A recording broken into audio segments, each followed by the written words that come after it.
ایک ایسے نبی جنہیں ایک دیو ہیکل نے نگل لیا، آپ سے ایسی کون سی خطا سرزد ہو گئی تھی اور آپ مچھلی کے پیٹ میں 40 دن تک زندہ کیسے رہے؟ اس ویڈیو میں ہم اس ہستی کے متعلق جانیں گے جن کا واقعہ قرآن مجید میں یونس اور توریت میں جونا کے نام سے آیا ہے۔ بسم اللہ الرحمن الرحیم۔ تاریخ میں آشوری قوم ایک عظیم اور طاقتور قوم کی حیثیت سے جانی جاتی ہے، جس کا دارالحکومت آشور تھا۔ آشوری دراصل بنی اسرائیل کی نسل سے تعلق رکھتے تھے، جو بخت نصیر کے حملے کے بعد غلام بنا کر بابل اور عراق لائے گئے تھے۔ اس زمانے میں دریائے دجلہ کے کنارے نینوا نامی ایک چھوٹی سی بستی تھی۔ آشور کے کسی بادشاہ نے ایک دیوتا کے نام پر نینوا میں ایک مندر بنوایا۔ رفتہ رفتہ دوسرے بادشاہوں نے بھی مندر اور عمارتیں بنانا شروع کر دیں، اور ایک دور ایسا آ گیا کہ یہ چھوٹا سا علاقہ سلطنت آشوریہ کے عظیم الشان دارالسلطنت میں تبدیل ہو گیا۔ نینوا شہر کے بیچوں بیچ مندر اور شاہی محل تھے، جہاں سے آشوریوں کا بادشاہ پورے سلطنت پر حکومت کرتا تھا اور اونچے تخت پر بیٹھ کر بازاروں، گلیوں اور تفریح گاہوں کا نظارہ کیا کرتا تھا۔ آشور کے مغربی علاقے میں لہلہاتے کھیت تھے، پورا شہر درختوں اور باغات سے سرسبز و شاداب تھا۔ آشوریہ کے لوگ پتھر تراشنے کے فن میں بھی ماہر تھے، لہٰذا جگہ جگہ سنگ مرمر کے دیواروں پر انہوں نے اپنے دیوتاؤں کے نقش و نگار بنا رکھے تھے۔ مختصر یہ ہے کہ نینوا تہذیب و تمدن کے لحاظ سے انتہائی ترقی یافتہ شہر تھا۔ آشودر دیوتا ان کا سب سے بڑا دیوتا تھا، نیز یہ لوگ بادشاہ کو بھی خدا کا درجہ دیا کرتے تھے۔ یہ لوگ بت پرستی اور کفر و شرک میں مبتلا تھے۔ اس وقت نینوا کی آبادی 1 لاکھ سے زیادہ تھی، اور یہ 700 قبل مسیح کا زمانہ تھا۔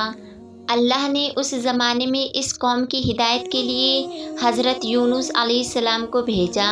حضرت یونس کا پورا نام یونس ابن متی تھا۔ آپ حضرت ہود علیہ السلام کی اولاد میں سے تھے، جبکہ بعض مفسرین نے لکھا ہے کہ یونس علیہ السلام کا تعلق بنی اسرائیل سے تھا۔ حضرت یوسف کے چھوٹے بھائی بنیامین کے بیٹے تھے۔ جب آپ کو نبوت ملی اس وقت آپ کی عمر 28 سال تھی۔ آپ پر ایک صحیفہ بھی نازل ہوا جو توریت میں جونا کے نام سے موجود ہے۔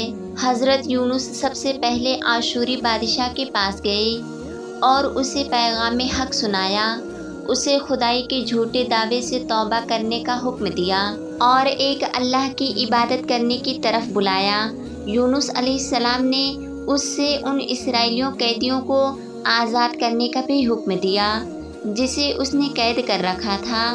نینوا کا بادشاہ آپ کی باتیں سن کر غضبناک ہو گیا اور آپ کی جان کا دشمن بن گیا، لہٰذا آپ علیہ السلام نینوا کے عوام کے پاس گئے اور انہیں توحید کی دعوت دی، شرک اور بت پرستی اور دوسری برائیوں سے توبہ کرنے کو کہا، مگر اہل نینوا نے ایمان لانے سے انکار کر دیا اور اللہ کے رسول کو جھٹلا دیا۔ یونس علیہ السلام مسلسل اس کوشش میں رہے کہ ان کی قوم کے لوگ راہ راست پر آ جائیں۔ آپ نے انہیں بہت سمجھایا اور دعوت کے کام کو جاری رکھا۔ دیکھتے دیکھتے 40 سال کا عرصہ گزر گیا اور شرک پر ڈٹے رہے، نیز حضرت یونس کو دھمکیاں بھی دی گئیں، اگر آپ نے آشودر دیوتا کے خلاف کچھ کہا تو وہ آپ کو قتل کر دیں گے۔ آخرکار حضرت یونس اپنی قوم سے مایوس ہو گئے۔ جب ان کی سرکشی اور نافرمانی انتہا کو پہنچ گئی تو اللہ نے حضرت یونس کو حکم دیا کہ لوگوں کو آگاہ کر دو کہ 3 دن کے اندر ان پر عذاب آنے والا ہے۔ لہٰذا آپ نے اہل نینوا کے سامنے اعلان کیا کہ اگر تم نے 3 دنوں کے اندر بت پرستی اور شرک سے توبہ نہ کی تو تم پر اللہ کا قہر نازل ہوگا اور پورا شہر تباہ و برباد ہو جائے گا۔ لوگوں نے آپ کا مذاق اڑایا اور جواب میں کہا، ہم تمہارے رب کی طرف سے عذاب کے لیے منتظر رہیں گے۔ آپ کی قوم نے آپس میں مشورہ کیا تو اس بات پر سب کا اتفاق ہوا کہ یونس کو کبھی جھوٹ بولتے نہیں دیکھا گیا، لہٰذا ان کی بات نظر انداز نہیں کرنی چاہیے۔ مشورے میں یہ بھی طے ہوا کہ دیکھا جائے کہ اگر یونس علیہ السلام رات بستی کے اندر اپنے گھر میں مقیم رہتے ہیں تو سمجھ لو کہ کچھ نہیں ہوگا، اور اگر وہ یہاں سے کہیں چلے جاتے ہیں تو یقین کر لو کہ صبح عذاب ضرور آئے گا۔ حضرت یونس علیہ السلام رات کو اس بستی سے نکل گئے۔ صبح ہوئی تو عذاب الہی کا ایک سیاہ دھواں بادل کی شکل میں بستی والوں کے سروں پر منڈلانے لگا۔ جب وہ ان کے قریب ہونے لگا تو ان لوگوں کو یقین ہو گیا کہ اب وہ سب ہلاک ہونے والے ہیں۔ دراصل حضرت یونس علیہ السلام اپنی قوم سے ناراض ہو کر چلے گئے تھے، مگر انہیں وہاں سے نکلنے کا حکم نہیں دیا گیا تھا۔ وہ عذاب کی اطلاع دینے کے بعد اللہ کی اجازت کے بغیر اپنا علاقہ چھوڑ گئے تھے۔ آثار عذاب دیکھ کر جب عاشوریوں نے توبہ و استغفار کی تو اللہ نے انہیں معاف کر دیا۔ اللہ تعالیٰ کسی قوم کو اس وقت تک عذاب نہیں دیتا جب تک وہ اپنی حجت پوری نہیں کر لیتا۔ جب یونس علیہ السلام نے اس قوم میں مہلت کے آخری لمحے تک نصیحت کا سلسلہ جاری نہیں رکھا اور اللہ کے مقرر کردہ وقت سے پہلے وہ خود ہی ہجرت کر گئے تو اللہ کے انصاف نے اس قوم کو عذاب دینا گوارا نہ کیا اور انہیں معاف کر دیا گیا۔ جب حضرت یونس علیہ السلام فرات کے کنارے پہنچے تو ایک کشتی کو مسافروں سے بھرا ہوا پایا۔ حضرت یونس علیہ السلام کشتی میں سوار ہو گئے اور کشتی نے لنگر اٹھایا۔ پورے دن میں کشتی سمندر میں سکون سے چلتی رہی۔ اچانک اونچی اونچی لہریں اٹھنے لگی۔ لوگوں نے اپنا ساز و سامان سمندر میں پھینک دیا کہ کشتی کا بوجھ ہلکا ہو جائے، لیکن کشتی کا بوجھ پھر بھی کم نہ ہوا۔ جب کشتی ڈگمگانے لگی تو کشتی کے غرق ہونے کا یقین ہونے لگا۔ اہل کشتی نے اپنے عقیدے کے مطابق کہا کہ ایسا معلوم ہوتا ہے کہ اس کشتی میں کوئی غلام اپنے آقا سے بھاگا ہوا ہے۔ جب تک اس کو اس کشتی سے الگ نہ کیا جائے گا نجات مشکل ہے۔ یونس علیہ السلام نے سنا تو ان کو تنبیہ ہوا کہ اللہ کو میرا نینوا سے وحی کا انتظار کیے بغیر اس طرح چلے آنا پسند نہ آیا اور یہ میری آزمائش کے آثار ہیں۔ یہ سوچ کر انہوں نے اہل کشتی سے فرمایا کہ میں ہی وہ غلام ہوں جو اپنے آقا سے بھاگا ہوا ہوں۔ لہٰذا 3 مرتبہ قرعہ اندازی کی گئی اور تینوں مرتبہ حضرت یونس کا نام نکلا۔ تب مجبور ہو کر انہوں نے حضرت یونس کو دریا میں ڈال دیا۔ اس وقت اللہ نے ایک بڑی مچھلی کو حکم دیا کہ انہیں نگل لو، یہ تمہاری غذا نہیں ہے، اس لیے ان کے جسم پر کوئی تکلیف نہیں ہونی چاہیے۔ مچھلی نے حضرت یونس کو اپنے پیٹ میں نگل لیا۔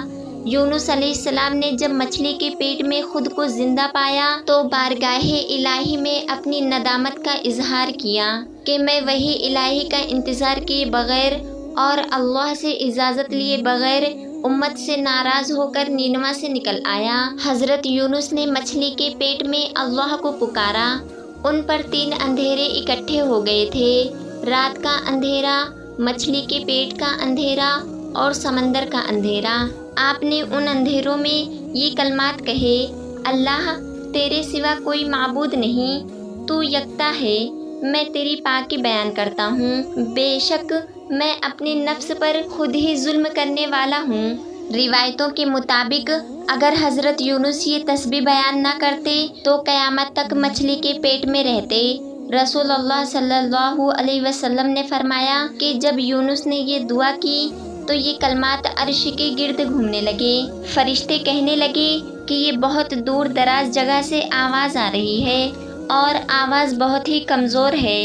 اللہ نے حضرت یونس کی درد بھری آواز کو سنا تو فرمایا، کیا تم اس آواز کو نہیں پہچانتے؟ انہوں نے کہا نہیں۔ فرمایا، یہ میرے بندے یونس کی آواز ہے۔ پھر فرشتے کہنے لگے، یہ وہی یونس ہے جس کی پاک عمل قبول شدہ ہر روز تیری طرف چلتے تھے، اے اللہ مصیبت کے وقت اس پر رحم کر۔ تو اللہ نے اس مچھلی کو حکم دیا کہ وہ آپ کو بغیر کسی تکلیف کے سمندر کے کنارے اگل دے۔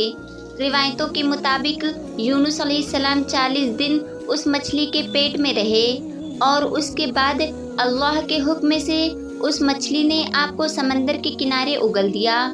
مچھلی کے پیٹ میں رہنے کی وجہ سے آپ کا جسم ایسا ہو گیا جیسے کہ پرندے کا پیدا شدہ بچہ، جس کا جسم نرم ہوتا ہے اور جسم پر بال تک نہیں تھے۔ غرض حضرت یونس بہت ہی کمزور اور ناتواں حالت میں خشکی پر ڈال دیے گئے تھے۔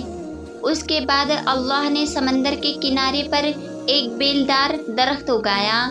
روایتوں کے مطابق وہ کدو کا پودا تھا، جس کے ذریعے حضرت یونس علیہ السلام پر سایہ ہو گیا۔ اس کے علاوہ اللہ نے ایک جنگلی بکری بھیج دی جو زمین کی گھاس اور جڑی بوٹیاں کھاتی تھی اور صبح و شام آپ کو دودھ پلاتی تھی، یہاں تک کہ آپ تندرست ہو گئے۔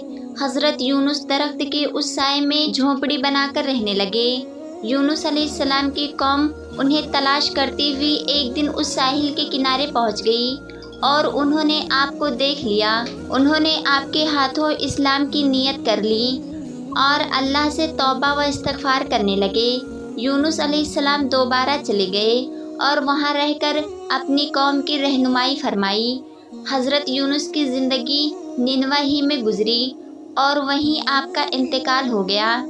اس قصے سے ہمیں یہ سبق ملتا ہے کہ کسی بھی حال میں اللہ کی رحمت سے مایوس نہیں ہونا چاہیے اور نہ ہی ہدایت کے معاملے میں اپنی ذات پر بھروسہ کرنا چاہیے۔